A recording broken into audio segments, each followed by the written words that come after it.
चलो बच्चों, हमने कल सोर्सेज ऑफ लॉ स्टार्ट किया था। सोर्सेज ऑफ लॉ मतलब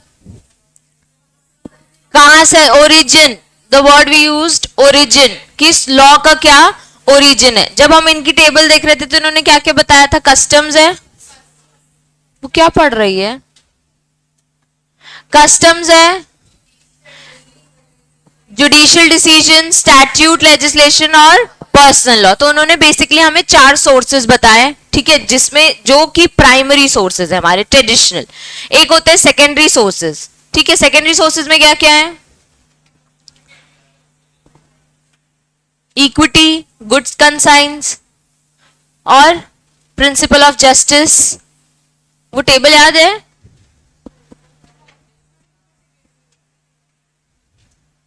सोर्सेज ऑफ इंग्लिश लॉ, ये था rule of natural justice, equity and good conscience. फिर एक आता है English, sources of English law, जिसके अंदर आएंगे common law, mercantile law, principle of equity और कोडिफाइड लॉज, ठीक है। अब जब हमने कल कस्टम चालू किया था बच्चों, तो उसके अंदर क्या क्या पॉइंट्स थे, विद सैंक्शन और विदाउट सैंक्शन। विदाउट सैंक्शन मतलब नॉन ऑब्लिगेटरी, और विद सैंक्शन के अंदर क्या पॉइंट्स थे, लीगल और कन्वेंशनल। फिर जब हमने लीगल कस्टम पढ़ा तब लोकल और जनरल। जब हमने लोकल पढ़ा तब ज्योग्राफिकल और पर्सनल। कन्वेंशनल मतलब आपस में दो पार्टीज के बीच में अग्रीमेंट। इसमें 3 कंडीशंस थी, एक लॉ के हिसाब से, मतलब शुड बी बिहाइंड, मतलब कवर्ड बाय द लॉ, ठीक है, विद इन द लॉ आना चाहिए।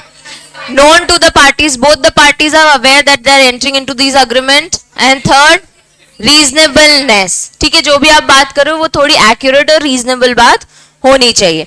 जब हम देख रहे थे रिक्विजिट्स ऑफ वैलिड कस्टम, ये मैं बता देती हूँ। सबसे पहले था antiquity, certainty, reasonableness, complete observance, conformity with law and public morality, unanimity of opinion, peaceful enjoyment और लास्ट कंसिस्टेंसी, ठीक है। ये हम वैलिड रिक्विजिट्स, अगर कस्टम्स को लॉ बनाना है तो ये सारी चीजें होनी चाहिए। तो ये जो हमारे कस्टम्स है, जो कंसिस्टेंट है, काफी टाइम से चले आ रहे हैं, उनको ही हम लॉ बनाते हैं। एक इंडिविजुअल की फैमिली में अगर कोई कस्टम सालों से फॉलो हो रहा है तो उसको हम लॉ नहीं बनाते। फिर हमने स्टार्ट किया था जुडिशियल डिसीजंस और प्रेसिडेंट्स। जुडिशियल डिसीजन यानी जो जज डिसाइड करते हैं, प्रेसिडेंस यानी पास्ट डिसीजंस हमारे, ठीक है। अब जब हमने ये चालू किया तो हमने हाई कोर्ट और सुप्रीम कोर्ट की पार देखी थी कि हाई कोर्ट जो बोलेगा उसके सबऑर्डिनेट कोर्ट्स को मानना है, सुप्रीम कोर्ट जो बोलेगा वो हाई कोर्ट्स को और सारे सबऑर्डिनेट कोर्ट्स को मानना है। सुप्रीम कोर्ट जो बोलेगा वो जरूरी नहीं है उसको अपने ओन डिसीजंस मानने हैं। सुप्रीम कोर्ट चाहे, जब उसको लगेगा इट इज नेचुरल जस्ट और इसकी नीड है, तो वो अपने डिसीजंस को भी चेंज कर सकता है विथ रीजंस। फिर हमें स्टार्ट करना था काइंड्स ऑफ प्रेसिडेंट। हमने देखा था एक डिक्लेरेटरी और ओरिजिनल प्रेसिडेंट, फिर परसुएसिव, फिर एब्सोल्यूट और कंडीशनल। चलो, डिक्लेरेटरी में लिखा है, सैलमन ने बोला है declaratory precedent is one which merely the application of an already existing rule of law. मतलब किसी ने कोई एक लॉ को लेके अगर कोई बात बोली है, उसको अप्लाई किया हुआ है और उसके बेस पे अगर कोई डिसीजन दिया हुआ है, तो वो सबसे पहले क्या आ जाता है, ओरिजिनल प्रेसिडेंट के हिसाब। An original president is one which creates and applies a new rule of law. अब जब कोर्ट ने एग्जिस्टिंग लॉ को अप्लाई किया और एड ऑन किया उसमें एक नया लॉ कि मैं इस लॉ के साथ ये एडिशन करता हूं, तो इसको हम बोलेंगे ओरिजिनल प्रेसिडेंट, क्योंकि फॉर द फर्स्ट टाइम एक न्यू लॉ आया है व्हेन द जज वाज गिविंग सम जजमेंट, ठीक है। तो इसको हम बोलेंगे ओरिजिनल प्रेसिडेंट, क्योंकि एक एग्जिस्टिंग लॉ के साथ प्लस एक न्यू रूल ऐड हुआ है, ठीक है। In the case of declaratory precedent, the rule is applied because it is already a law. In the case of original precedent, it is a law for future because it is now applied. आज बोलने के बाद ये फिर क्या होगा, future में हमेशा फॉलो होगा. जैसे मैंने बताया कि जेन्युइनली ऐसा हुआ था. एविडेंस वाला एक एग्जांपल देखा अपन ने रेप की केस की डेफिनेशन में. रेप की डेफिनेशन में और चीजें इंक्लूड, अब वो हमेशा के लिए इंक्लूड हो चुकी है, तो वो नया रूल आया था. अब लॉ तो था, हमारे में क्राइम था, वो चीज ऑलरेडी हमारे आईपीसी में, सीआरपीसी में उसका प्रोसीजर वगैरह सब दिया हुआ था. अब लेकिन उसमें और एडिशन, एक न्यू रूल ऐड किया. ठीक है. In the case of advanced countries, declaratory precedents are more numerous. The number of original precedent is small, but there is an importance is very great. मतलब ये जो judgments आते हैं बहुत rarely आता है, पर इनकी importance बहुत important होती है, ज्यादा होती है. They alone develop the law of country. They serve as a good evidence of law for the future. The declarative is a good source of law as an original precedent. The legal authority is both is exactly the same. अब ये क्या बोल रहे हैं, जज ने एक decision दिया है जिसको हमने न्यू रूल बनाया है, और फिर वो बहुत इंपॉर्टेंट है. वो बहुत छोटी चीज है पर वो बहुत ही ग्रेट इंपॉर्टेंस है. और एक और पॉइंट उन्होंने ऐड किया है कि ये कंट्री का एक नया लॉ ऐड करता है. ठीक है. तो वन ऑफ द सोर्स हो गया हमारा जुडिशियल प्रेसिडेंट के अंदर ओरिजिनल प्रेसिडेंट. ठीक है. अब इसका एग्जाम्पल दिया था मैंने कल, कोल्ड ड्रिंक सॉफ्ट ड्रिंक की बॉटल में एक स्नेल था, उसको लेके एक जजमेंट आया फॉर द फर्स्ट टाइम, तो उसको कहां कवर किया उन्होंने, ओरिजिनल प्रेसिडेंट में. अब परसुएसिव प्रेसिडेंट बच्चों रीड करो, सब कुछ बहुत सिंपल लैंग्वेज में लिखा हुआ है.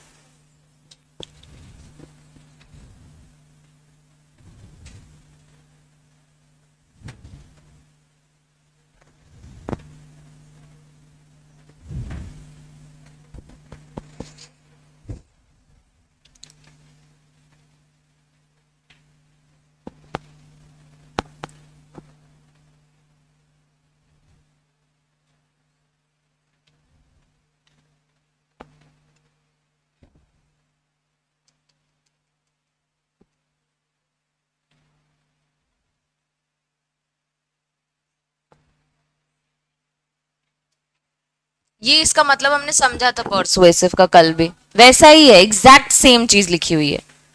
याद है किसी को, कल हम पढ़ रहे थे हाई कोर्ट्स में परसुएसिव, हाई कोर्ट्स में क्या लिखा था उसमें,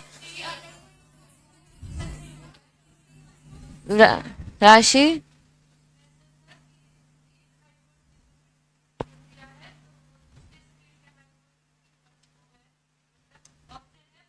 नहीं, ऑब्लिगेटरी नहीं है. उसको मानना है तो मानो. अपन ने गुजरात और एमपी का देखा था कि अगर गुजरात ने कुछ बोला है तो जरूरी नहीं है एमपी हाईकोर्ट को वो चीज माननी हो, पर अगर उसको कहीं लग रहा है कि जरूरी है तो वो उसे अप्लाई कर सकता है. तो एक परसुएसिव प्रेसिडेंट है. देखो उधर आगे लिख लो इन्फ्लुएंशियल प्रेसिडेंट, ब्रैकेट में उसको हमेशा के लिए याद रखने के लिए. एक इन्फ्लुएंशियल मतलब अगर हम इन्फ्लुएंस होते हैं और हमें लगता है कि वो हमारे फेवर में जाएगा तो हम उसे अप्लाई कर सकते हैं.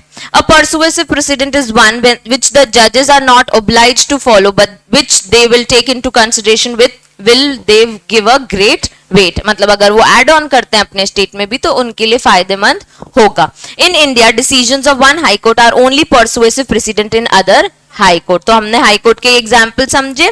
इसमें एग्जाम्पल दिया हुआ है like ruling of England and American courts can be considered by the Indian courts but not obligatory to follow. तो इंग्लैंड और अमेरिका कोर्ट्स में अगर कोई चीज फॉलो हो रही है तो हमें अगर करना है तो हम कर सकते हैं, जरूरी नहीं है. परसुएसिव प्रेसिडेंट में come from number of sources such as lower courts, foreign courts, treaties and law reviews. In other words, persuasive precedent is the precedent of other legal writing that is related to case at hand but is not binding on the court. Same चीज तुम्हारी book में भी लिखी है.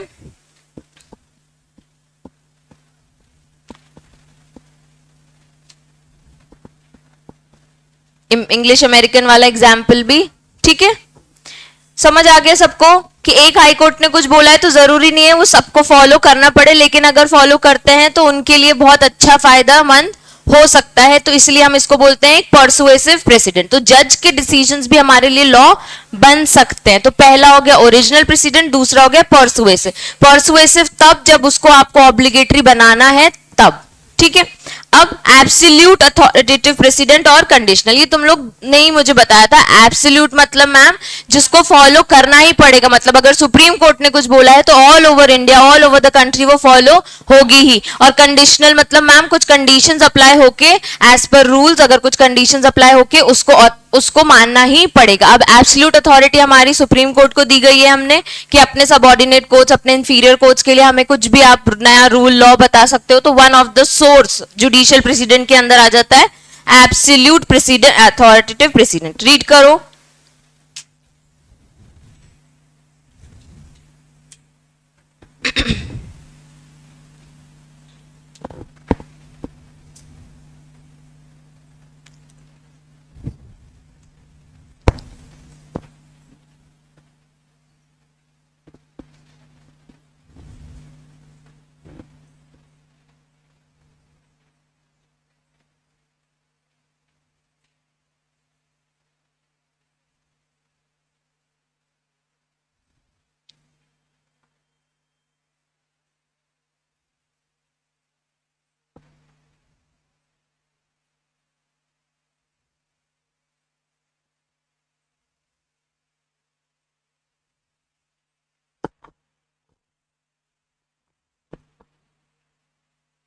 नहीं पढ़ना, वहां पे एक लाइन लिख लो बच्चों।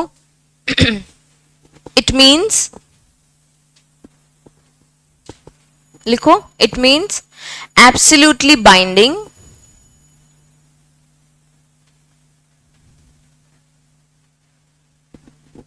and must be followed, absolutely binding and must be followed without any question.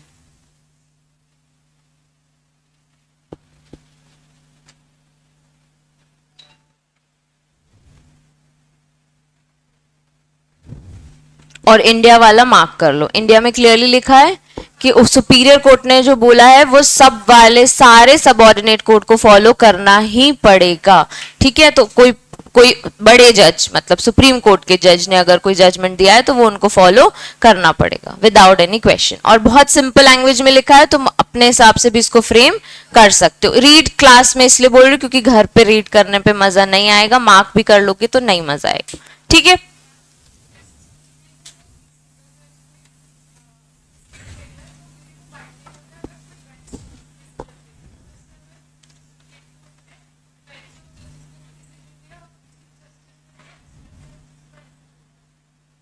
Bench chief justice का ऑब्वियसली, जो उनके सुपीरियर है।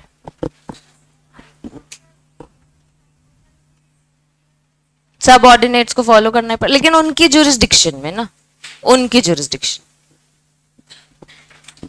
कंडीशनली ऑथोरेटिव प्रेसिडेंट, देखो 3 लाइन में बस मेंशन किया उन्होंने, नहीं है?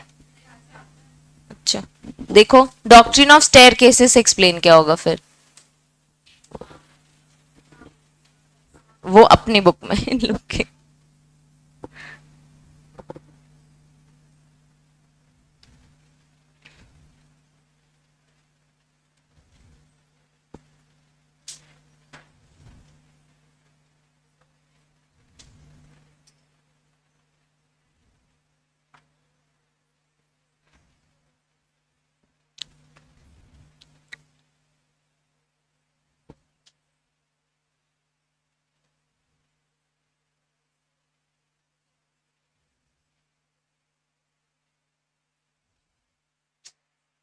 समझ आया क्या?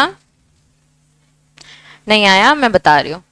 इसमें बोल रहा है कि अगर सेम लेवल के कोर्ट्स हैं, ठीक है, सेम लेवल के कोर्ट्स हैं, अगर उनको उनका डिसीजन नहीं अच्छा लग रहा है, जो मैं तुम लोगों को सुप्रीम कोर्ट का बता रही थी कि एक बार सुप्रीम कोर्ट ने एक जजमेंट पास किया, उसी के सेम लेवल पे सुप्रीम कोर्ट के जज हैं, सेम मैटर हो गया या कोई अदर मैटर जहां पे वही रेफरेंस का केस अप्लाई करना पढ़ रहा है, वही सेम जजमेंट, और उसको नहीं सही लग रहा है, उसको लग रहा है ये रॉन्ग है, तो with reasons with conditions they can alter it.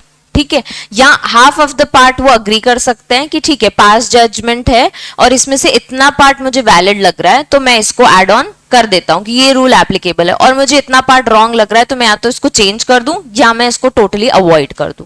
तो ये हो गया कंडीशनल ऑथोरेटिव प्रेसिडेंट कि जब भी सेम लेवल के जजेस हैं और उनको अगर लग रहा है कि ये रॉन्ग जजमेंट है, ये मुझे फॉलो नहीं करना है जो पास जजमेंट आया, तो वो उसे चेंज विथ कंडीशंस कर सकते हैं, जस्ट दैट उनको रीजंस देने पड़ेंगे।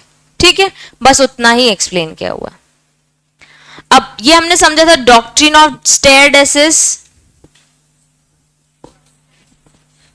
फर्स्ट टाइम किसी ने कोई डिसीजन दिया है, ठीक है। The doctrine of stare decisis means adhere to the decisions and do not unsettle things which are established। मतलब एक बार कोई बात कही गई है उसको डिनाई मत करो, ठीक है। अडहर करो मतलब उस चीज को फॉलो करो, उस चीज को मानो। अगर किसी ने कोई चीज बना दी है, स्टैब्लिश कर दी गई है। It is originated from a Latin term which means to abide by things decided. तो जो मैंने मार्क किया है वो मार्क करते जाना बच्चों, ठीक है।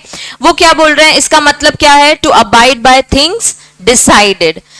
अबाइड बाय थिंग्स डिसाइडेड मतलब जो बोला गया है, जो डिसाइड कर लिया गया है उसको फॉलो करो, ठीक है। It is a useful doctrine intended to bring about a certainty and uniformity in law. ये लाने का मतलब ही यही था कि यार अगर किसी जज ने कुछ बोला है तो वो चीज फॉलो करो, अबाइड बाय दैट डिसीजन रहो। Under the stare decisis doctrine, a principle of law which has become settled by series of decisions generally is binding on the courts and should be followed in similar cases। मतलब एक बार supreme court ने, जो तुम लोग ही मुझे बता रहे थे कि मैम एक बार अगर सुप्रीम कोर्ट ने बोल दिया तो सबको फॉलो करना ही पड़ेगा, उससे वो चेंज नहीं कर सकते। सेम मैटर होगा तो बिल्कुल नहीं कर सकते। तो अपन ये चीज पढ़ी थी, सेम मैटर हो तो ऑफकोर्स आपको वही जजमेंट अप्लाई करना है, बट अगर आप चाहो तो विथ रीजन उसे चेंज कर सकते हो, पर तब भी in the interest of public अगर वो चीज होनी होगी तो ही। अब in the simple word the principle means like cases should be decided alike, मतलब एक बार जो चीज हो गई है वैसे ही सेम चीज दोबारा हो। The rule is based on public policy. Although doctrine should be strictly adhered by the courts, it is not universally applicable. ये क्यों लिख दिया बच्चों, it is not universally applicable? जरूरी नहीं है कि सब जगह एप्लीकेबल हो। सिमिलर केस है, अलाइक केस है, तो आप इसे अप्लाई कर लो पास जजमेंट में। और अगर आपको लग रहा है कि वो पास जजमेंट भी पब्लिक पॉलिसी के अगेंस्ट है, अब मुझे उसे चेंज करना पड़ेगा, तो विथ रीजंस उसे चेंज भी आप कर सकते हो। लेकिन डॉक्ट्रिन स्ट्रिक्टली बोलता है कि इस चीज को अडर करो। और फिर the doctrine should not be regarded as rigid and inevitable doctrine which must be applied at the cost of justice. It is a legal doctrine that obligates court to follow historical cases and precedents which making rule in a similar cases। ये क्यों लिख दिया, ये देखो जो मैं बता रही थी उसके लिए लिख दिया। It should not be regarded rigid and inevitable doctrine which must be applied at the cost of justice। मतलब जस्टिस के दाव पे जस्टिस को दाव पे लगा के इसको फॉलो मत करो। जहां आपको लग रहा है कि इसे अप्लाई नहीं करना है वहां आप चेंज भी कर सकते हो। तो डॉक्ट्रिन में भी उन्होंने क्लियरली स्पेसिफाई कर दिया। ये डायरेक्ट एक शॉर्ट नोट करके क्वेश्चन आ जाएगा तो इसको मार्क कर लो, इंपॉर्टेंट। और अगर हमेशा के लिए याद रखना है तो वहां लिख दो पास जजमेंट्स को फॉलो करना ही है, क्योंकि लैटिन वर्ड है तो हो सकता है एक बार में क्लिक नहीं हो।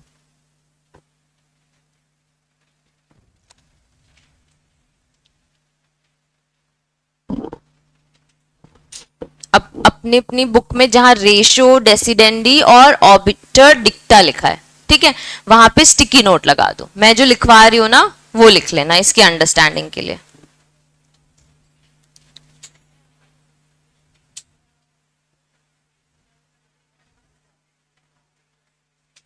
क्या हुआ, नहीं है स्टिकी नोट? पहले रेशो डेसिडेंडी है, अब दो और लैटिन वर्ड्स हैं, ठीक है, ऑब्डिटर डिक्टा और रेशो डेसिडेंडी। मेरे साथ बोलो, अभी अपन ने क्या पढ़ा, स्टेयर डेसिस, फिर क्या है ऑबिटर डिक्टा और रेशो डेसिडेंडी। पहले रेशो डेसिडेंडी की वहां पे स्टिकी नोट लगाओ।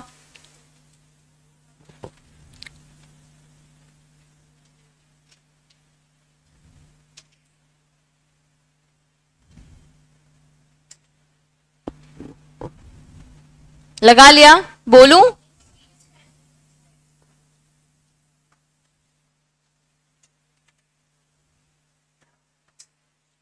चलो, दिस प्रिंसिपल, ये रेशो डेसिडेंडी बता रही हूं, ठीक है। इतनी जो ये स्क्वायर वाले स्टिकी नोट में आ जाएगा, ठीक है. This principle considers the reasons on basis of this principle considers the reason on basis of which court passes a decision.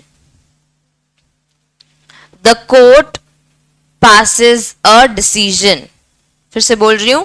This principle considers the reason on basis of which court passes a decision. सबका decision तक हो गया. The full stop है. ठीक है. The decision passed by high court, the decision passed by the high court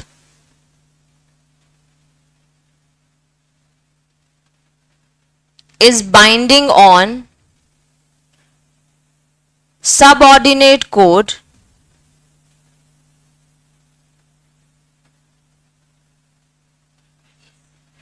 is binding on subordinate court so that subordinate court while passing the decisions, subordinate court while passing the decisions, यहां तक हो गए सबके. so that subordinate courts while passing the decisions shall consider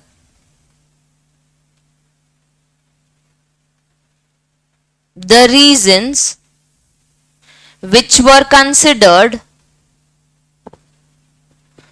by the higher court, which were considered the reasons which were considered by the higher court in similar situation.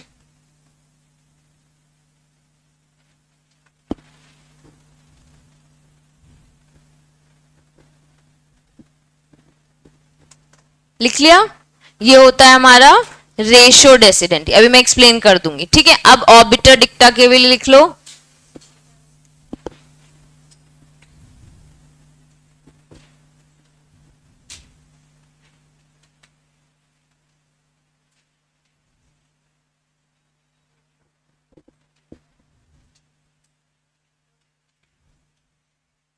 लिखो. Start करो.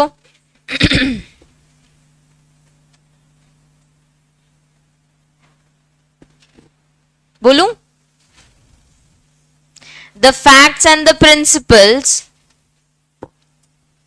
the facts and the principles, ये मैं orbiter डिक्टा के लिए बता रही हूं. ठीक है. The facts and the principle that the court considers while passing a decision, considers while passing a decision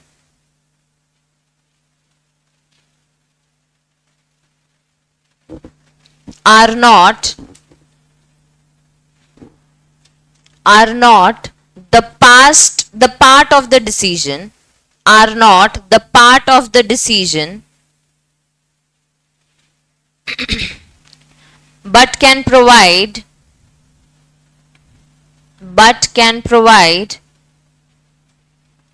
a guidance,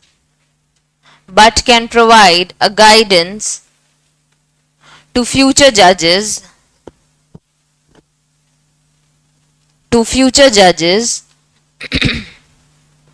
while deciding on similar matter.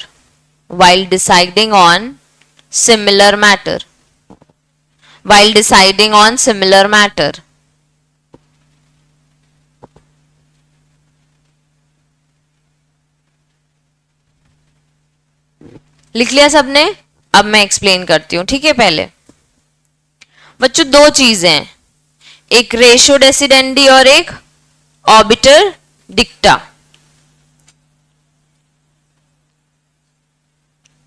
पहले हमने क्या लिखा था? रेशो डेसिडेंडी पहले लिखा था ना.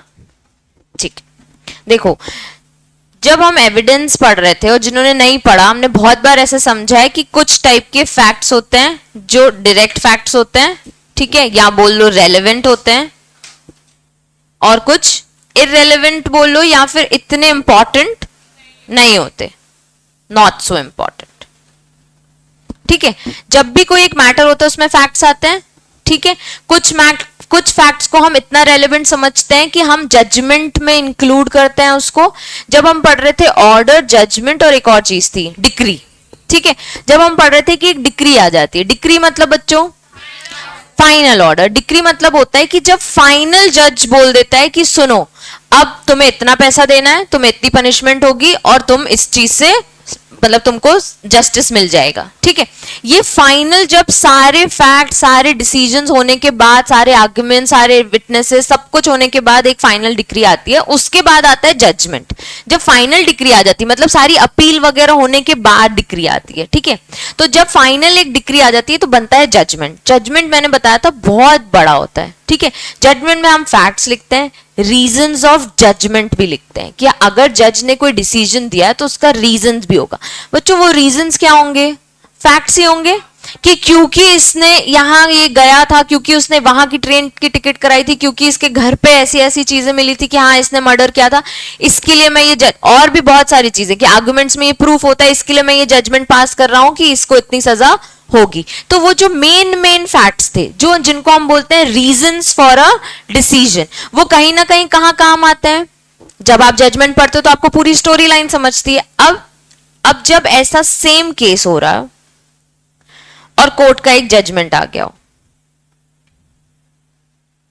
ठीक है, अब सेम केस कैसे, ये कैसे पता चलेगा? क्योंकि जजमेंट में वही फैक्ट्स कवर हो रहे हैं, ठीक है। तो जब सेम फैक्ट्स को कवर करते टाइम, ठीक है, आप देख रहे हो एक जजमेंट है जिसमें सेम फैक्ट्स हैं और आपको भी सेम फैक्ट्स के हिसाब से एक जजमेंट का रेफरेंस देना है, तो आप ना रेशो डेसिडेंडी वाली डॉक्ट्रिन फॉलो करते हो कि जब सेम सिचुएशन थी और वही सारे रेलेवेंट फैक्ट्स उसमें मेंशन थे जो हमारे केस में भी है, तो हमें इसका जजमेंट काम आएगा। इस सिचुएशन में हमें ये वाला जजमेंट काम आएगा क्योंकि ये सारे फैक्ट्स हमारे भी फैक्ट्स हैं। तो जो जज ने बोला है वो हम यहाँ रेफरेंस दे सकते, देखिए ऐसी सेम चीज हुई थी, सुप्रीम कोर्ट ने जज पास किया, आप इजीली दे सकते हो।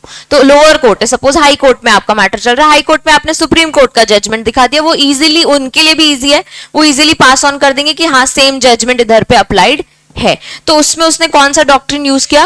रेशियो। जब आपके रेलेवेंट फैक्ट्स यूज हुए तब, ठीक है, जो पार्ट ऑफ द डिसीजन थे वो, ठीक है, जो रीजंस थे कि किस वजह से हमने ये डिसीजन दिया है। अब जो ऑबिटर डिक्टा है ना, वो सारे फैक्ट्स कवर होता है जो हिडन होते हैं, जो जजमेंट में क्लियरली मेंशन्ड नहीं है। अब बीच में ऐसी कितनी बातें होती हैं बच्चों जो आती जाती रहती हैं, बहुत सारे ऐसे आर्ग्यूमेंट्स जो होते रहे, बहुत सारे एविडेंसेस जो आते रहे, तो क्या हम सबको जजमेंट में लिखते हैं क्या? सारे पॉइंट्स को जो भी दोनों के लीगल काउंसलर्स यानी एडवोकेट्स पुट ऑन करते हैं, सारे पॉइंट्स को क्या हम जजमेंट में मेंशन करते हैं? या सारे पॉइंट्स को कंसिडर करके हम जजमेंट तो देते हैं, पर कुछ रेलेवेंट फैक्ट, कुछ रेलेवेंट रीजंस को ही लेके हम एक मुद्दे पे आते हैं कि ये बातों को ध्यान में रखते हुए, ये बातों को मद्देनजर रखते हुए मैं इस फैसले पे आता हूं, ठीक है। अब जो फैक्ट्स सिर्फ गाइडेंस के लिए यूज होते हैं, ठीक है, ऑबिटर डिक्टा में बोलता है कि कुछ ऐसे फैक्ट्स हैं जो इनडायरेक्ट फैक्ट्स हैं, डायरेक्टली अप्लाइड नहीं हुए हैं जजमेंट में, ठीक है, इनडायरेक्टली आए हैं, इनडायरेक्टली यूज हुए हैं, तो वो हमारे लिए सिर्फ गाइडेंस बन के रह जाते हैं। कई बार क्या होता है ना, सेम फैक्ट्स, एक सिचुएशन है, एक केस समझ लो, जैसे एक पर्सन है, ठीक है, इसने क्या किया, एक कार से एक पर्सन का एक्सीडेंट कर दिया, ठीक है, एक्सीडेंट कर दिया। अब जब पूरा केस समझ आया तो ये तो एक पर्सन था जो मीडिएटर था, एक्सीडेंट कराया गया है, ठीक है, एक लड़की है, उस लड़की ने इस लड़के को पैसे दिए थे 50 लाख रुपीस और एक्सीडेंट कराने के लिए उसने उससे पैसे लिए और एक्सीडेंट कर दिया, ठीक है। अब जब ये पूरा केस का जजमेंट आया होगा तो सारी बातें खुलने के बाद इस लड़की को सजा हुई होगी, ठीक है, ये हमारा मेन फैक्ट में कवर हो गया कि इसने इसको इतने पैसे दिए थे, ये सारे एविडेंसेस कवर हो गए कि उस कहाँ मिले वो लोग, उनके बीच में क्या बात हुई, उनके बीच में कैसे डील हुई, और ये इसको कैसे जानता है, ये लड़की इसको कैसे जानती है, तब जाके सब पता चला कि ओ इस लड़की ने इसका एक्सीडेंट करवाया है। ये सब मेन फैक्ट्स हैं, क्लियरली दिख रहे हैं, ठीक है। अब एक और मैटर है जो इससे रिलेटेड एग्जैक्टली नहीं है, सेम टू सेम केस नहीं है, बट सिमिलैरिटी सिर्फ वहां है जो बीच के मुद्दे हैं। जैसे ये लड़की का कोई इन्वॉल्वमेंट नहीं था, पर एक एक्सीडेंट जरूर हुआ है, ठीक है, एक एक्सीडेंट इसी गाड़ी से हुआ है, ठीक है। अब ये एक फैक्ट है जो इनडायरेक्ट फैक्ट है। तो जब आप इनडायरेक्ट फैक्ट को सिर्फ गाइडेंस पर्पस से कवर करोगे तो वो आ जाता है ऑबिटर डिक्टा में, कि आप डायरेक्ट फैक्ट्स नहीं यूज कर रहे हो, आप इनडायरेक्ट फैक्ट से उस जजमेंट को रीड कर रहे हो और फिर एक डिसीजन पे आप आ रहे हो कि अच्छा मैं कोर्ट के सामने ये पुट ऑन करता हूं कि सर मेरे फैक्ट सिमिलर नहीं है उनके साथ, एग्जैक्ट सेम नहीं है, पर कुछ इनडायरेक्ट फैक्ट्स हैं उसमें जो हिडन है, जो अब मेरे केस में अप्लाई हो रहे हैं। और उसमें देखिए सुप्रीम कोर्ट ने ऐसा जजमेंट दिया था, आप वहां से रेफरेंस लेके कुछ भी पुट ऑन कर सकते हो, तो वो आ जाता है ऑबिटर डिक्टा में। अब जो मैंने लिखवाया है उसको रीड करो।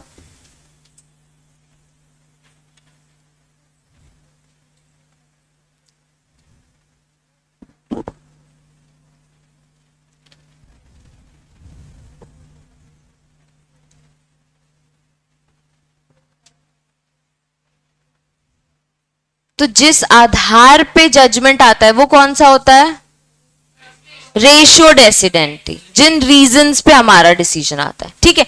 अब मैं तुमको ये वाले नोट्स दे दूंगी फॉर आंसर राइटिंग, मतलब अगर रेशियो डेसिडेंटी पूछते हैं या ऑबिटर डिक्टा पूछते हैं तो हमें ऐसे आंसर लिखना है, ठीक है।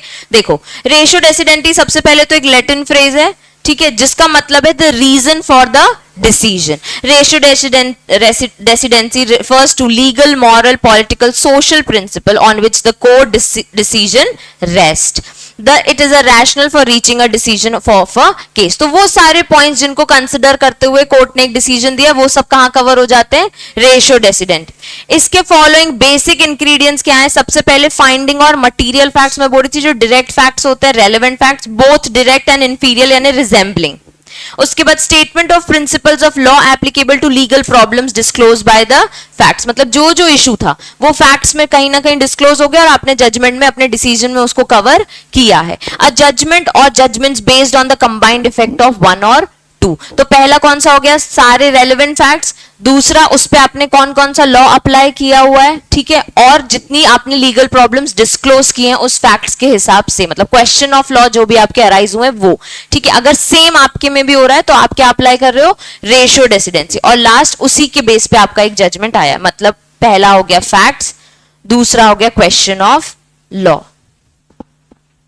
जब ये दो चीजों के बेस पे आपका एक जजमेंट आता है और सेम केस आपके इसमें, तो आप कौन सा डॉक्ट्रिन अप्लाई कर सकते हो? Ratio decidendi. In other words ratio decidendi is a legal rule derived from of the and consistent with those parts of legal reasoning within a judgment on which the outcome of case depends. मतलब हमारा case भी same to same उनके जैसे case, उनके जैसे facts, उनके जैसे case question of law पे डिपेंड करता है, तो हम सेम जजमेंट यहाँ पे अप्लाई कर रहे हैं, जिसको हम बोल रहे हैं डॉक्ट्रिन ऑफ रेशियो डेसिडेंसी। अब ऑबिटर डिक्टा में बोलता है the literal meaning of it is also a Latin word जिसका सेड बाय द वे। इसका लिटरल मीनिंग क्या है? Said by the way. Stare decisis का लिटरल मीनिंग क्या था?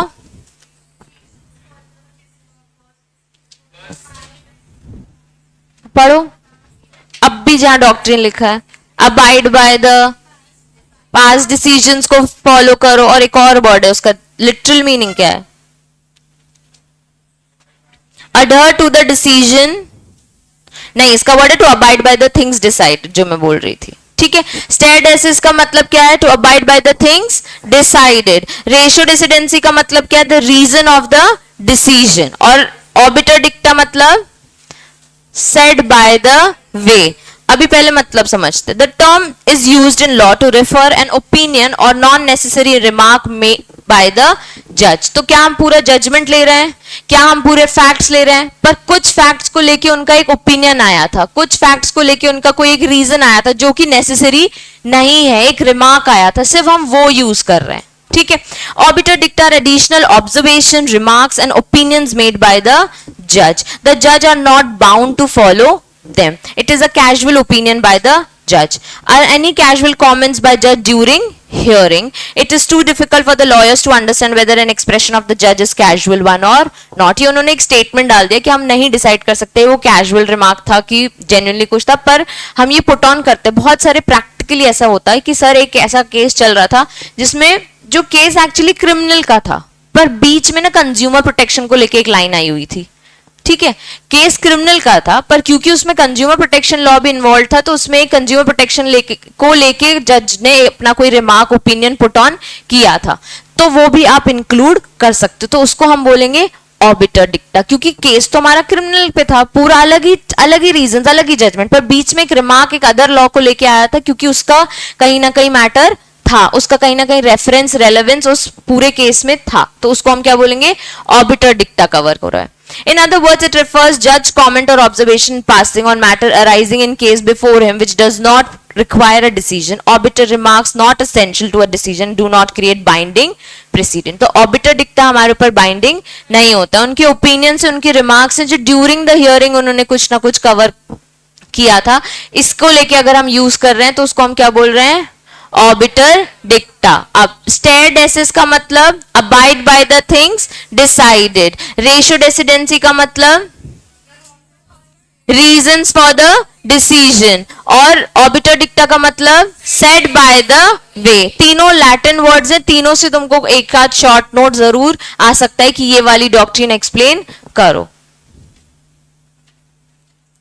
अब लास्ट टॉपिक बचा है, देखो बच्चों, स्टैट्यूट और लेजिस्लेशन मतलब अब थोड़ा सा बोरेंगे क्योंकि सेम चीज रिपीटेड है, सेम जो हमने पहले पढ़ी है, ठीक है। स्टैट्यूट और लेजिस्लेशन मतलब लॉ और रिटन लॉ हम बोलेंगे, ठीक है, जो हमारे पार्लियामेंट ने लिख के पास करके हम पे अप्लाई करवा दिया है, वो क्या है, स्टैट्यूट और लेजिस्लेशन।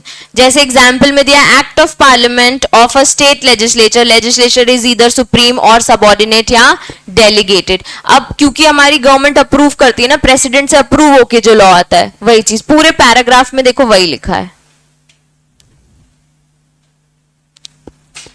सबसे पहले रिटन लॉ मार्क करो, सेकेंड लाइन में लिखा है, मैं याद करा दे रही हूं तुमको, ठीक है। स्टैट्यूट और लेजिस्लेशन क्या है, एक सोर्स ऑफ लॉ है, ठीक है, वो क्या है, एक रिटन लॉ है, और फिर वो क्या है, एक्ट ऑफ पार्लियामेंट है, तभी वो उसको हम स्टैट्यूट और लेजिस्लेशन बोल रहे हैं। सुप्रीम लेजिस्लेशन वाली क्या है कि उनके पास सोवरेन पावर है to make law for us. उसके बाद फिर सबऑर्डिनेट लेजिस्लेशन, यानी जब हमने एडमिनिस्ट्रेटिव अथॉरिटी पढ़ी थी तो हमारे स्टेट के लिए कुछ सबऑर्डिनेट ऑफिसर्स हैं जो हमारे लिए लॉ बना सकते हैं, तो वो भी लॉ बनाते हैं, तो वो भी क्या हो गए, सोर्स ऑफ लॉ, जो हमारे सबऑर्डिनेट अथॉरिटीज भी हमारे लिए लॉ बना सकते हैं। उसके बाद last, in a legal system act of parliament and ordinance and other laws made by the president governor so far they are authorised to do under the Constitution and supreme legislation where legislation made by various authorities like corporation, municipalities, etc. under the authority of supreme legislature and subordinate. Simple language में बताया कि हमारे president governors हमारे law बनाते हैं। उसके बाद हमने देख लिया हमारे कॉर्पोरेशन, म्युनिसिपैलिटीज जो हमारे सबऑर्डिनेट कोर्ट, सबऑर्डिनेट ऑफिसर्स है, वो भी हमारे लिए लॉ बनाते हैं। तो स्टेट और लेजिस्लेशन में इन सबको कवर किया है। सबसे पहले रिटन लॉ लिखना, फिर पार्लियामेंट के बारे में लिखना, फिर प्रेसिडेंट गवर्नर, सबऑर्डिनेट कोर्ट्स, और इनके पास सोवरेन पावर्स हैं कि वो हमारे लिए लॉ बना सकते हैं, ठीक है। तो पहला हो गया कस्टम्स, वो एक्सप्लेन करना बहुत जरूरी था क्योंकि उसमें बहुत सारे पॉइंट्स थे। फिर आ गया हमारे जुडिशियल प्रेसिडेंट्स, ठीक है, तो जुडिशियल डिसीजंस और प्रेसिडेंट, उसमें 4 टाइप्स थे बच्चों, कौन कौन से, सबसे पहले ओरिजिनल प्रेसिडेंट, दूसरा परसुएसिव प्रेसिडेंट, फिर एब्सोल्यूट अथॉरिटेटिव प्रेसिडेंट और कंडीशनल अथॉरिटेटिव प्रेसिडेंट। उसके बाद हमने 3 डॉक्ट्रिन पढ़े, स्टेयर डेसिस, रेशियो डेसिडेंटी और ऑबिटर डिक्टा। उसके बाद हमने पढ़ा स्टेट और लेजिस्लेचर। अब आ जाते हैं पर्सनल लॉ। पर्सनल लॉ में तुमको इजीली यहां से पढ़ाती हूँ, देखो हमने टेबल बना रखी है। देखो पर्सनल लॉ मैंने बताया था हिंदू लॉ, मुस्लिम लॉ, तो हिंदूज के लिए हमारे रिलीजन के लिए अलग लॉ है, मुस्लिम्स के लिए अलग लॉ है, पारसी के लिए अलग लॉ है, ठीक है। इन्होंने बताए हैं हिंदू और Muslim. In many cases the court are required to apply personal law of parties where the point at issue is not covered by any statutory law, ठीक है। सबसे पहला आ गया हिंदू लॉ। देखो हिंदू लॉ का सोर्स उन्होंने क्लियरली बताया, एक श्रुति और स्मृति। मैंने बताया था क्या है ये, एशियंट के टाइम से हमारे जो भी हम उनको बोलते हैं, उन्होंने ना बुक्स लिखी थी, ठीक है, तो वेदास जो हम बोलते हैं वो उन्होंने लिख के गए थे, हम आज भी वही फॉलो कर रहे हैं हिंदू लॉ में। तो हमने लॉ में भी यही बोल दिया, जो हमारे स्मृतिज है, श्रुतिज है, जो हमारी किताब है, ठीक है, उनको हम फॉलो कर रहे हैं when it comes to Hindu law. तो हिंदू लॉ कहां से आया? श्रुति और स्मृति से। फिर matters governed by Hindu law in cases of Hindus, Hindus are governed by the personal law in matter relating to inheritance. Inheritance मतलब ऊपर से पीढ़ी जो भी प्रॉपर्टी आ रही है, सेम मतलब होता है सक्सेशन का भी, कि हमारे बाद किसको प्रॉपर्टी जाएगी, दैट इज सक्सेशन। फिर marriage, adoption, coparcenary, partition of joint family property, pious, pious मतलब कोई बिलीव, ठीक है, कोई डीड है जिसमें आपका बहुत बिलीव है, ठीक है। उसके बाद obligations of son to pay their father's death, guardianship, maintenance, religious and charitable endowments. तो हिंदू लॉ सिर्फ इन चीजों को कवर करता है। तो हिंदू, अगर अब मैं तुम लोगों को बताती हूँ, हम सब हिंदू हैं, हमारी प्रॉपर्टी को लेके, हमारे मैरिज को लेके, हमारे अडॉप्शन मतलब किसी भी ये चाइल्ड वाले को मैटर को लेके, ठीक है, को पार्सनरी हो गया, जॉइंट फैमिली की कोई प्रॉपर्टी हो गई, कोई हमारे पुराने कस्टम्स और बिलीव्स हैं, इन सबको लेके हमें क्या फॉलो करना पड़ता है? हिंदू लॉ। मतलब अगर हमारे फैमिलीज में कोई भी डिस्प्यूट होगा तो हम हिंदू लॉ फॉलो करेंगे, ठीक है। हिंदू लॉ में क्योंकि इन सारी चीजों को लिखा हुआ है, मतलब मेरे दादाजी की प्रॉपर्टी किसको जाएगी, इसके लिए हिंदू लॉ, मेरे बाद मेरी प्रॉपर्टी किसको जाएगी, इसके लिए हिंदू लॉ, ठीक है। अब ये सारी चीजों को लेके हमने क्या कवर किया है? सोर्स ऑफ हिंदू लॉ, जिसमें स्मृति और श्रुति है, ठीक है। अब मुस्लिम लॉ का सोर्स क्या है बच्चों? होली कुरान, सबको पता है, ठीक है। हदीस, इजमाज, कियास, digest and commentaries by Mohammedan law, ये उनकी बुक्स का नाम है, ठीक है। जैसे हमारी कौन सी थी? स्मृति और श्रुति। तो कुरान जैसे सबने सुना है ना, वैसे और भी है इनकी, हदीस, इजमाज, कियास और digest and commentaries of Mohammedan law, ठीक है। इनमें क्या क्या कवर होता है? Mohammedans governed by the personal law in matter relating to inheritance, will, succession, legacies, marriage, dowry, divorce, gift, वॉक्स, यानी नहीं सुना, इसका मतलब वही प्रॉपर्टी ट्रांसफर जब होती है ना, वो गार्डियनशिप्स एंड प्रीएम्पशन, ठीक है।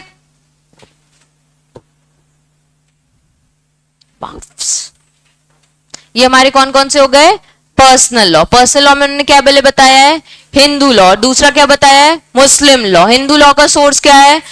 स्मृति और श्रुति। जब हिंदू लॉ आता है तो उसमें कौन कौन से मैटर्स कवर होते हैं? जो हमारे पर्सनल लॉ है, जैसे इनहेरिटेंस, सक्सेशन, अडॉप्शन, को पार्सनरी, जॉइंट फैमिली की प्रॉपर्टी, मैरिज, फादर्स के डेट भरने, guardianship, maintenance, religious and charitable endowments. अब मुस्लिम लॉ के सोर्स क्या है? कुरान, इजमास, हदीस और कियास और digest and commentaries by Mohammedan law. अब ये मोहम्मदियन लॉ में क्या कवर होते हैं? कौन से मैटर्स? इनहेरिटेंस, गिफ्ट्स, वॉब्स, dowry, divorce, will, succession, legacies, guardianship and preemption. ये वॉक्स और प्रीएम्पशन दोनों प्रॉपर्टी रिलेटेड है, ठीक है। अब लास्ट, सब second last, secondary source of Indian law. Secondary source में हमने क्या पढ़ा था कि इसको हम क्या बोलते हैं? मॉडर्न लॉ, ठीक है। इसमें आते हैं just, equity and good conscience और कुछ सोर्स ऑफ इंग्लिश लॉ। बच्चों कॉमन लॉ यानी आगे लिख लो कस्टम्स, लॉ ऑफ मर्चेंट यानी ट्रेड रिलेटेड लॉ, स्टैट्यूट अभी हमने पढ़ा जो हमारे लेजिस्लेशन या बुक्स में लिखा हुआ है, प्रिंसिपल ऑफ इक्विटी बता रही हूं।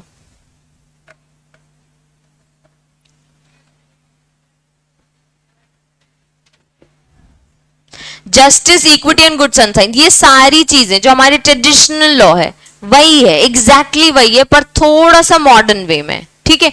क्या हमने पढ़ा था? जस्टिस इंपॉर्टेंट है, साल्मन ने अपनी थ्योरी में बोला था। उसके बाद भी हमने एक चीज पढ़ी थी, स्कूल में पढ़ा था। कौन से स्कूल में?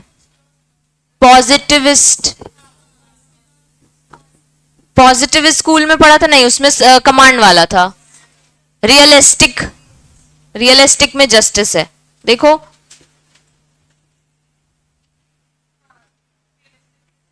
ठीक है, हमने पढ़ा है कि हमारे ट्रेडिशनल स्कूल में भी जस्टिस इंपॉर्टेंट था। मॉडर्न में भी उन्होंने सबसे पहला पॉइंट क्या बताया, justice equity and good conscience. ठीक है, देखो पहले कैसे लिखा है, the concept justice equity good conscience was introduced by, ठीक है, amply regulation 1781 in personal law dispute the court are required to apply personal law for defendant if the point at issue is not covered by any statute या फिर custom। मतलब अभी हमने पढ़ा personal law क्या है, हिंदू लॉ मुस्लिम law, तो अगर ये चीज कहीं भी स्टैट्यूट पे स्पेसिफाइड नहीं है तो आपको कौन सा अप्लाई करना है, पर्सनल लॉ। तो इससे क्या होगा, उस पर्सन का जस्टिस होगा। जो भी मैटर ऑफ डिस्प्यूट उठा के आए हैं उनको चाहिए कि हमारे लिए जस्टिस हो। तो आप गुड कंसाइंस कब फॉलो करो, आप इक्विटी कब फॉलो करो, जब आप उसका पर्सनल लॉ फॉलो करोगे। ठीक है, आप वहां पे सारे वो जो लॉज हमने बनाए हुए हैं वो फॉलो करने पे भी नहीं अप्लाई कर पा रहे हो क्योंकि वो उससे रिलेटेबल नहीं है। In absence of any rule of statutory law or custom or personal law, the Indian courts apply to the decision of the case which is known as justice, equity and good conscience. मतलब जब जज एक कुर्सी पे बैठे हैं और उसका जो भी है जजमेंट वो कोई भी लॉ से रिलेटेड नहीं है, मतलब ना कस्टम्स में लिखा है, ना लॉ में लिखा है, ना पर्सनल लॉ में लिखा है, तो फिर वो क्या फॉलो करेंगे, जस्टिस, इक्विटी और गुड कंसाइंस। मतलब जो भी फेयर होगा उस टाइम पे वो उस चीज को फॉलो करेंगे। विच में mean the rule of English law as so far they are applicable to Indian society and circumstances. फिर क्लियरली उन्होंने बता दिया है कि भाई इस लॉ में आपको क्या, वही बात लिखी, the doctrine justice equity good conscience, it means administration of justice in India. The charters of several high courts established by British government directed when the law was silent on the matter, they should decide the cases in accordance with justice, equity and good conscience। हर जगह वो तीन words उन्होंने add किए ही हैं कि जब पहले उन्होंने बता दिया कोई लॉ नहीं है तब ये फॉलो कर लो, अब बोलती है कि जब matter is silent on the part of any law तो फिर क्या फॉलो कर लो, जस्टिस, इक्विटी और गुड कंसाइंस। फिर they have been generally interpreted to mean rule of English law on an analogous matter or as modified to suit Indian conditions and Indian अब भी ऊपर यही पड़ा, Indian circumstances के हिसाब से rule of English law follow करना है। फिर से वही लाइन लिखी, सेम चीज।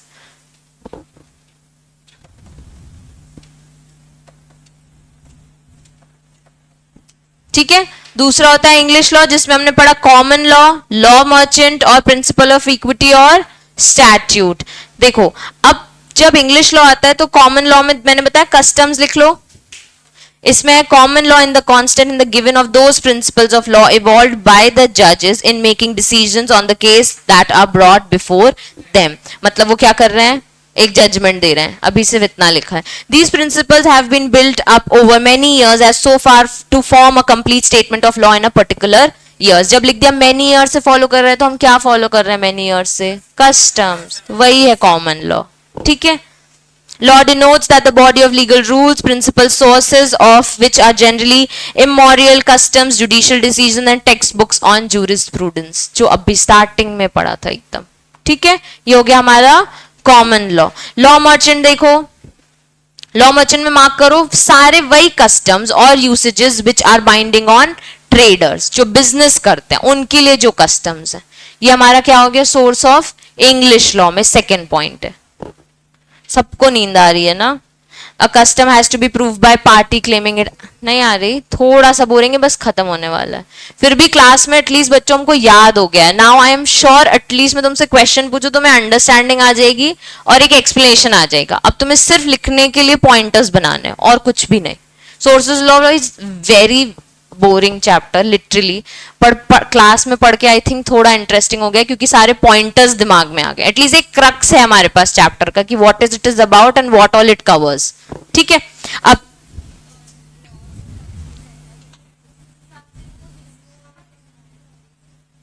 हिंदू हिंदू फॉलो करते हैं, मुस्लिम मुस्लिम फॉलो करते हैं। अब तुम्हारी प्रॉपर्टी को लेके होगा तो हिंदू लॉ ही फॉलो होगा। ठीक है, फैमिली कोर्ट में ही जाना पड़ेगा। प्रिंसिपल ऑफ इक्विटी बंद कर दूं,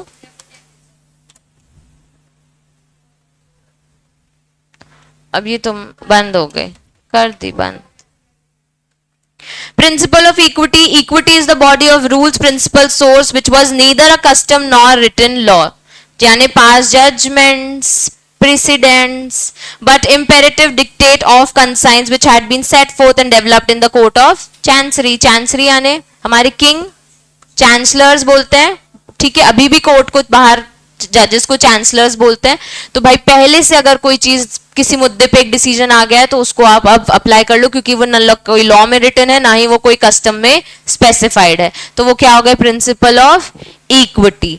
अब लिखा है the procedure of common law was very technical and declaratory. Action at common law could be commenced by first obtaining a writ और अ process. The writ were limited number in, and unless a person was able to bring his case with one of those writs, no action could lie at the common law. तो वो ऐसे बता रहे हैं कि पुराने के जमाने में ना कॉमन लॉ में इतनी क्लैरिटी नहीं थी कि सब कुछ कवर करें। फिर उन्होंने हमें कुछ रिट्स दिए। रिट्स यानी हमारे इंडिविजुअल राइट्स। वो राइट्स भी ना ऐसे थे कि अगर एक अप्लाई करने जाओ तो उसके पीछे भी हमको कोई भी जस्टिस नहीं मिल रहा था। तो आगे उन्होंने बताया कि where there was no remedy और inadequate remedy at law, the king was considered the fountainhead of justice. When people were dissatisfied or agree with the decision of common law court, they always file a mercy petition with the king in council. एक तो appeal कर सकते हो आप of course, बाकी अगर आप अपने कोर्ट से खुश नहीं हो तो आप सुप्रीम कोर्ट के जजमेंट्स को अप्लाई करो।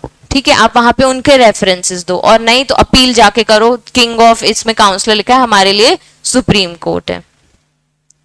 बस उसी में उन लोग यही फॉलो करेंगे। वापस वे लिखा है natural justice and good conscience.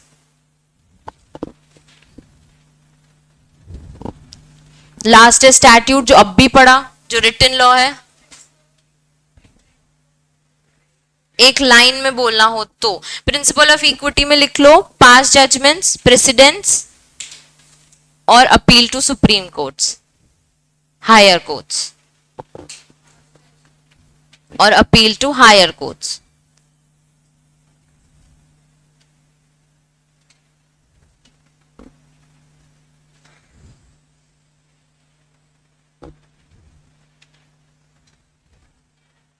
Statute मतलब वही रिटन लॉ जो ऑलरेडी इनेक्टेड एक्ट्स है हमारे, उसमें एक्ट्स के नाम लिखे हैं। इंग्लिश पार्टनरशिप एक्ट, इंग्लिश सेज, मैंने बताया था ये सबसे पहले कि ऑलरेडी है, हम उन्हीं को फॉलो कर रहे हैं। जब मैंने फर्स्ट डे बताया था तुम लोगों को statute law under English modern law, तो इसमें आता है इंग्लिश पार्टनरशिप हमारा क्या है, इंडियन पार्टनरशिप एक्ट है। सेल ऑफ गुड एक्ट हमारे लिए, इन लोगों का क्या था, English sale of good act. Bankruptcy अब हमने आईबीसी भी लिया है। फिर carriers act, the English companies act, अब हम अपना कंपनीज एक्ट 2013 पढ़ते हैं, तो वहीं का ही फॉलो कर रहे हैं वो स्टैट्यूट। तो one of the source of law क्या हो गए, इंग्लिश लॉज, ठीक है ना, उनके स्टैट्यूट्स। अब मर्केंटाइल लॉ और कमर्शियल लॉ लास्ट टॉपिक है। इसमें देखो 4 ब्रांचेस हैं इसकी, constitutional law, administrative law, criminal law, civil law और मर्केंटाइल ऑफ कमर्शियल लॉ। इसमें लिख दो, ये सिर्फ ट्रेडर्स के लिए होता है।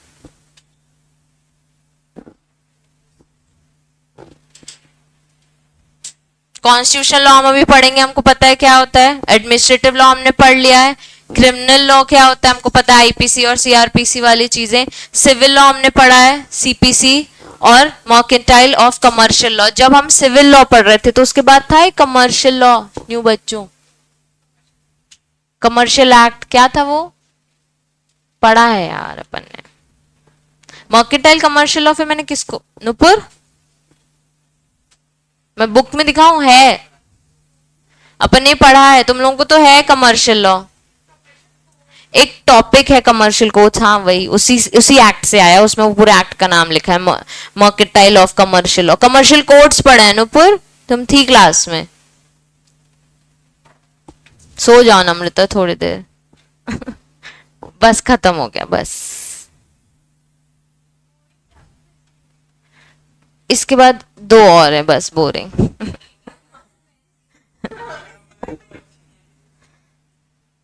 चलो 4 ब्रांचेस कौन सी, ना सिर्फ नाम बताया उन्होंने, constitutional, administrative law, criminal law, civil law, mercantile of commercial law. नीचे बताया mercantile law is related to commercial activities of people of society. Commercial activities यानी business activities. It is a branch of law which is applicable to और concerned with trade and commerce in connection with various mercantile and business transactions. तो mercantile law सिर्फ traders के लिए, businessman के लिए होता है। अब source of mercantile law last वाला ही बताया है उन्होंने। ये जो मर्केंटाइल लॉ है ये कहां से आता है, ये भी लॉ मर्चेंट से, प्रिंसिपल्स ऑफ इक्विटी से, कॉमन लॉ से, स्टैट्यूट से, जो अब भी जस्ट पढ़े।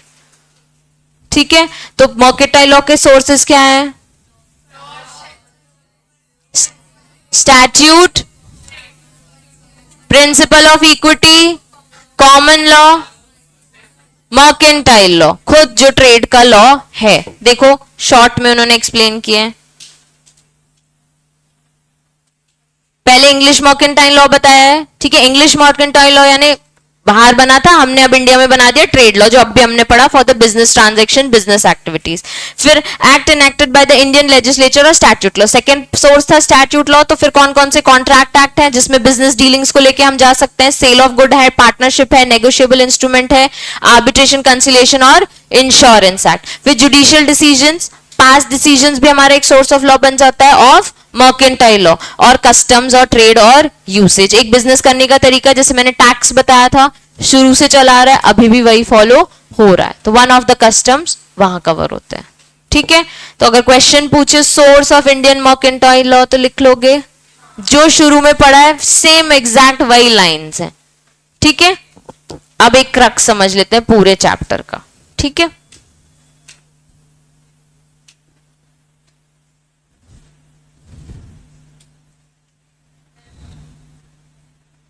क्या, चलो सबसे पहले बच्चों हम सोर्स ऑफ लॉ समझते हैं, ठीक है। हमने सोर्सेज ऑफ लॉ देखे कौन कौन से होते हैं, अब सब बोलेंगे, ठीक है, साथ में, ठीक है। बुक्स भले बंद कर दो, सब बंद कर दो। चलो सोर्स ऑफ लॉ में क्या पढ़ा हमने, प्राइमरी और सेकेंडरी, ठीक है। जब हमने प्राइमरी पढ़ा तो हमने क्या पढ़ा, customs, judicial decisions, statutory law और पर्सनल लॉ। ये हमको बहुत अच्छे से याद हो गए कि हमारे प्राइमरी सोर्स ऑफ लॉ है। When it comes to customs तब हमने दो टाइप देखे, विद सैंक्शन और विदाउट सैंक्शन। जब हमने विद सैंक्शन देखा तो हमने देखा लीगल और कन्वेंशनल। जब हमने लीगल देखा तो हमने देखा लोकल और जनरल। अब जब लोकल देखा तो ज्योग्राफिकल और पर्सनल। तो ये हमारे हो गए पूरे कस्टम की बात। फिर हमने आ गए जुडिशियल प्रेसिडेंट। जुडिशियल प्रेसिडेंट में हमने समझा कि अच्छा पास जजमेंट्स और जज का बताया हुआ फ्यूचर रेफरेंस में हमें काम आता है। प्लस हमने देखा कि हाई कोर्ट की कुछ पार्स और सुप्रीम कोर्ट की पार कि वो अपने सबऑर्डिनेट कोर्ट्स को अपने अप्लाइड रूल्स दे सकते हैं। अब जब हमने इसके काइंड्स पढ़े तो काइंड्स ऑफ प्रेसिडेंट में आते हैं सबसे पहले ओरिजिनल प्रेसिडेंट, परसुएसिव प्रेसिडेंट और एब्सोल्यूट अथॉरिटेटिव प्रेसिडेंट्स और कंडीशनल अथॉरिटेटिव प्रेसिडेंट्स, ठीक है। ये होगा हमारे जुडिशियल डिसीजंस। फिर हमने स्टैट्यूटरी लेजिस्लेशन में पढ़ा कि भाई पार्लियामेंट ने बताया होगा, हमारे प्रेसिडेंट गवर्नर्स ने कुछ लॉ पास किया, हमारे सबऑर्डिनेट अथॉरिटीज को भी हमने बार दिए कि गवर्नर म्युनिसिपैलिटीज और कॉर्पोरेशंस भी हमारे लिए कुछ लॉ बना सकते हैं। तो ये सब कहां कवर हो गए, प्राइमरी सोर्स ऑफ लॉ के अंदर, ठीक है। और स्टैट्यूटरी, फिर पर्सनल लॉ। पर्सनल लॉ में हमने दो चीजें देखी, हिंदू लॉ और मुस्लिम लॉ। हिंदू लॉ का सोर्स देखा श्रुति और स्मृति, मुस्लिम लॉ का सोर्स देखा कुरान, इजमास, कियास, हदीस और digest and commentaries by Mohammedan law, ठीक है। दोनों में इनहेरिटेंस, सक्सेशन, डाइवोर्स, गिफ्ट्स और इन सबको लेके मैटर्स को डिसाइडेड। ये हमारे हो गए प्राइमरी सोर्स ऑफ लॉ। जब हमने सेकेंडरी सोर्स देखा तो सेकेंडरी में दो चीजें थी बच्चों, एक good conscience, justice, good conscience और इक्विटी, ठीक है। दूसरा था हमारा इंग्लिश लॉ। बस दो पॉइंट्स है सेकेंडरी में, ठीक है। जब जस्टिस, गुड कंसाइंस और इक्विटी पढ़ रहे थे तब हमने क्लियरली समझा एडमिनिस्ट्रेटिव जस्टिस। अगर कहीं पे भी स्टैट्यूट और कस्टम में कुछ भी स्पेसिफाइड नहीं है तो आपको क्या फॉलो करना है, जस्टिस, गुड कंसाइंस और इक्विटी। तो अगर मैटर साइलेंट है इस चीज को लेके तब भी आपको क्या फॉलो करना है, जस्टिस, इक्विटी और गुड कंसाइंस। फिर आ जाते हैं इंग्लिश लॉ। इंग्लिश लॉ में बच्चों क्या बताया था उन्होंने, common law, mercantile law, principle of equity और स्टैट्यूट। स्टैट्यूट ही था लास्ट, हाँ। चलो तो हमने इंग्लिश लॉ में क्या पढ़ा, mercantile law, common law, statute और प्रिंसिपल ऑफ इक्विटी, ठीक है। जब हमने लास्ट में मर्केंटाइल लॉ पढ़ा तो मर्केंटाइल लॉ के 4 ब्रांचेस थे, कौन कौन से, कॉन्स्टिट्यूशनल, एडमिनिस्ट्रेटिव, क्रिमिनल, सिविल और mercantile law and commercial law, ठीक है। फिर वही मर्केंटाइल लॉ के उन्होंने सोर्सेज बताए थे। पहले मीनिंग बताया कि बिजनेस ट्रांजैक्शन, कमर्शियल एक्टिविटीज को लेके एक लॉ बना हुआ है, वो है मर्केंटाइल लॉ। अब इस मर्केंटाइल लॉ का कुछ सोर्स है, ये कहीं से आता है, सबसे पहले इंग्लिश लॉ से आता है, जुडिशियल डिसीजन से आता है, स्टैट्यूट से आता है और कस्टम और ट्रेड यूसेजेस से आता है, ठीक है। जब हमने पढ़ा था, स्टार्टिंग की थी हमने सोर्स ऑफ लॉ की, तो हमने पढ़ा था जूरिस्प्रूडेंस, ठीक है, पहले तो हमने पढ़ लिया था, ठीक है, सोर्स ऑफ लॉ है, लॉ की डेफिनेशन कॉन्स्टिट्यूशन के हिसाब से ही वो, फिर हमने पढ़ा था जूरिस्प्रूडेंस। जूरिस्प्रूडेंस दो वर्ड से आता है, जूरिस और प्रूडेंस। जूरिस मतलब लॉ, प्रूडेंस मतलब नॉलेज, तो इसकी स्टडी ऑफ लॉ को हम बोलते हैं जूरिस्प्रूडेंस। लॉ की स्टडी को हम बोलते हैं जूरिस्प्रूडेंस। जिसको लॉ का नॉलेज, जो लॉ को एनालाइज करता है, वो क्या होता है, जूरिस, ठीक है, और वो जो करता है, एनालिसिस करता है, उसको हम क्या बोलते हैं, जूरिस्प्रूडेंस, ठीक है। अब जब हमने जूरिस्प्रूडेंस समझा, उसके बाद हमने 5 जूरिस समझे। सबसे पहले हमने पढ़े जेरमी बेंथम। चलो, जेरमी बेंथम कहां के थे, ब्रिटेन के थे, ठीक है। उसके बाद वो हैप्पीनेस को फॉलो करते थे, pain and pleasure, very good. फिर उन्होंने 8 एस्पेक्ट्स बताए थे, ठीक है, 8 एस्पेक्ट, भूमिका, राइट। एक अगर वीडियो लेक्चर देखना नहीं समझ आया तो आई हेल्प यू आउट, ठीक है। हमने सिर्फ लीगल थ्योरीज और ये जूरिस 5 जूरिस कवर किए थे, एक बार सुनने की कोशिश करना, समझ आ जाएगा। तो बेसिकली जो जेरमी बेंथम थे, उन्होंने बताया था कि उनके लॉ में ये 8 चीजें कवर होनी चाहिए। कौन कौन सी, sources, aspects, extent, expression, object होना चाहिए लॉ का कुछ, रेमेडियल एम्पेज, फोर्स होना चाहिए, फोर्स से बोल रही है, एक्सप्रेशन, रेमेडियल बोल दिया मैंने, और कुछ छूट रहा है क्या, एस्पेक्ट, एक्सटेंट, सोर्स, ऑब्जेक्ट, ठीक है, ठीक है। ये हो गए हमारे जेरमी बेंथम। इनको क्रिटिसिज्म किया गया था कि भाई आप सोर्स जो बोल रहे हो उसमें कस्टम्स की तो बात कर ही नहीं रहे हो, पास जज को तो बोल ही नहीं रहे हो, इंटरनेशनल लॉ वाला भी था इसमें कि आप कहीं कवर कर ही नहीं रहे हो, जजेस हो गया, पेन और प्लेजर का एवेल्युएशन तो कर ही नहीं पा रहे हो, ठीक है। ये हो गए जेरमी बेंथम। इसके बाद आते हैं ऑस्टिन। ऑस्टिन हमारे पॉजिटिविस्ट थे, इनका पूरा नाम है जॉन ऑस्टिन, ये यूनिवर्सिटी ऑफ लंदन के थे, पॉजिटिविस्ट थे, और इनकी थ्योरी का नाम था कमांड थ्योरी ऑफ लॉ।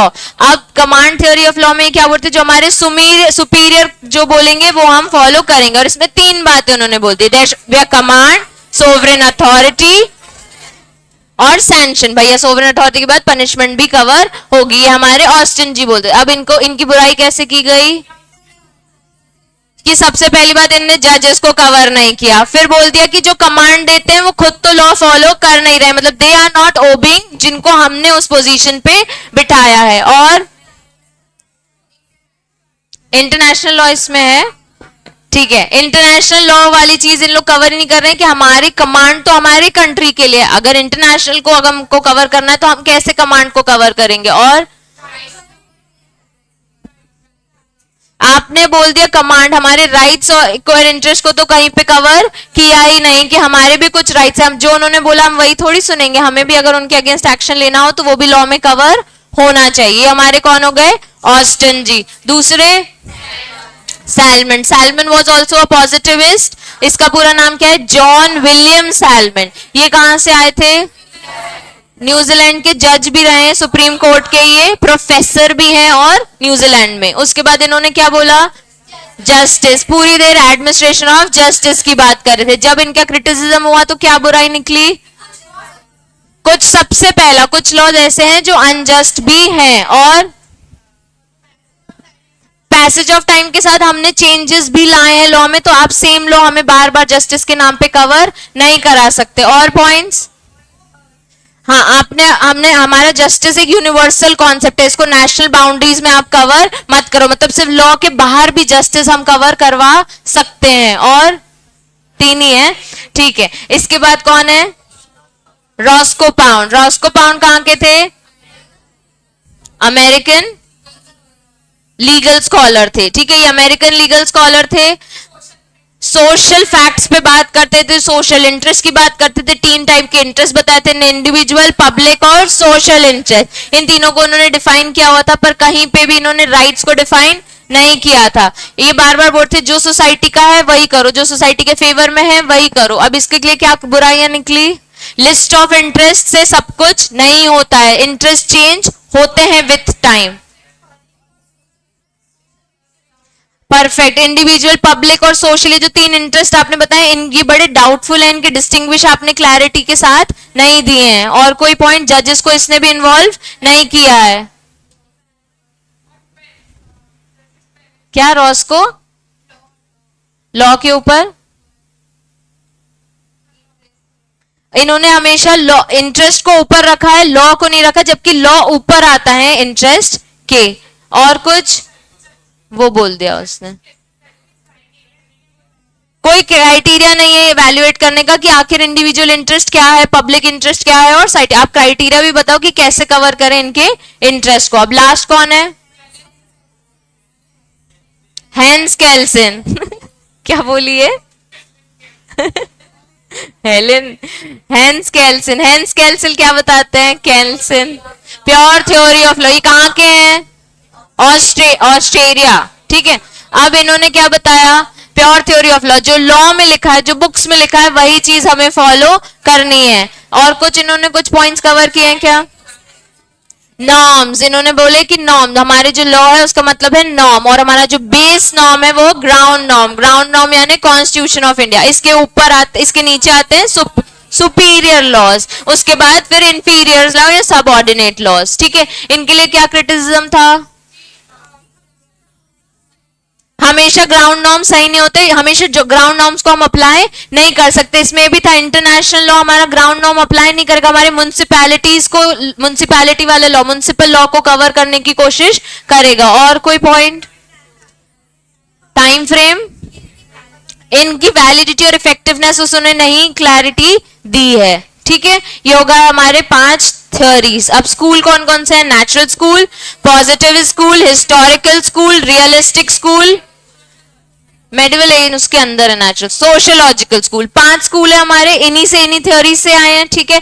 अब जो नेचुरल स्कूल है वो एशियन टाइम से जो चला आ रहा है वो बोल रहा है, वो पॉजिटिव स्कूल बोलते हैं कमांड की बात, रियलिस्टिक स्कूल बोलते हैं जस्टिस की बात, हिस्ट्री वाले रूल बोलते हैं जो पास में चला रहा है, पास जजमेंट्स हैं वो देखो, और सोशियोलॉजिकल हमारे सोशल फैक्ट्स की बात करते हैं। ये हमारे हो गए थ्योरीज। बस मुझे एक लास्ट क्वेश्चन बता दो, रिक्विजिट्स ऑफ वैलिड कस्टम्स।